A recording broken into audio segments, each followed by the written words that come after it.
ఎప్పుడైనా బాగా రద్దీగా ఉండే రెస్టారెంట్కి వెళ్లారా? అంత హడావిడిలో కూడా అంత సజావుగా ఎలా నడుస్తుందో అని ఆలోచించారా? వినడానికి ఆశ్చర్యంగా ఉన్నా ఆ రెస్టారెంట్కి మనం రోజూ వాడే ఇంటర్నెట్కి మధ్య ఒక పెద్ద కనెక్షన్ ఉంది. ఏంటో అది ఈరోజు చూద్దాం. ఓకే, ఊహించుకోండి, ఒక శనివారం రాత్రి మీ ఫేవరెట్ రెస్టారెంట్. బయట పెద్ద క్యూ, లోపల వెయిటర్ల పరుగు, కిచెన్ నుంచొచ్చే శబ్దాలు. అబ్బో, అంతా సందడే సందడి.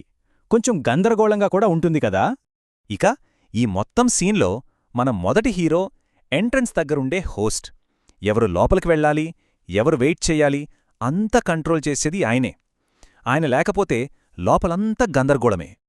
ఆ తర్వాత వస్తాయి టేబుల్స్.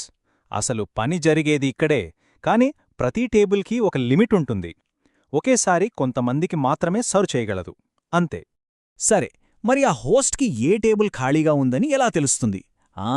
ఇక్కడే మన వెయిటర్లు వస్తారు. వాళ్ళు కంటిన్యూస్గా హోస్ట్కి అప్డేట్స్ ఇస్తూ ఉంటారు.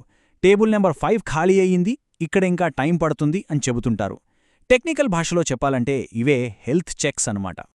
రైట్, ఇప్పటిదాకా రెస్టారెంట్ కథ విన్నాం, కానీ దీనికి ఇంటర్నెట్కి అసలు సంబంధమేంటి? ఓకే, ఇప్పుడు ఆ రెండిటినీ కనెక్ట్ చేద్దాం. ఇప్పుడు చూడండి, ఆనలు మ్యాజిక్ ఇదే. ఆ రెస్టారెంట్ హోస్ట్ మన టెక్ వరల్డ్లో ఒక లోడ్ బ్యాలెన్సర్. కస్టమర్లు అంటే మన యూజర్ రిక్వెస్ట్లు, టేబుల్స్ ఏమో ఆ రిక్వెస్ట్ని ప్రాసెస్ చేసే సర్వర్లు, మరి వెయిటర్లు ఇచ్చే అప్డేట్స్ అవే సర్వర్ హెల్త్ చెక్స్. చూశారా ఎంత పర్ఫెక్ట్గా సెట్ అయిందో? సింపుల్గా చెప్పాలంటే ఆ హోస్ట్ ఆ రెస్టారెంట్కు ఒక లోడ్ బ్యాలెన్సర్ అన్నమాట. ట్రాఫిక్ని తెలివిగా మేనేజ్ చేస్తూ మొత్తం సిస్టమ్ క్రాష్ అవ్వకుండా చూసుకుంటున్నారు. సో ఈ టెక్నికల్ ప్రాసెస్ ఎలా పనిచేస్తుందంటే 3 సింపుల్ స్టెప్స్, అచ్చం మన హోస్ట్ లాగే. స్టెప్ 1, ఒక కొత్త రిక్వెస్ట్ అంటే ఒక కస్టమర్ వస్తాడు. స్టెప్ 2, లోడ్ బ్యాలెన్సర్ వెంటనే సర్వర్లని అంటే టేబుల్ స్టేటస్ని చెక్ చేస్తుంది, ఏది ఖాళీగా ఉంది అని. స్టెప్ 3, ఆ రిక్వెస్ట్ని బెస్ట్ అవైలబుల్ సర్వర్కి పంపిస్తుంది. అంతే, simple.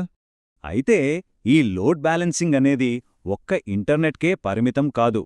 Traffic signals, super market కౌంటర్లు, ఇలా మన చుట్టూ ఎన్నో ఉన్నాయి. ఒక్కసారి ఆలోచించండి, మన డైలీ లైఫ్లో ఇలాంటి లోడ్ బ్యాలెన్సర్లు ఇంకా ఎక్కడెక్కడున్నాయో.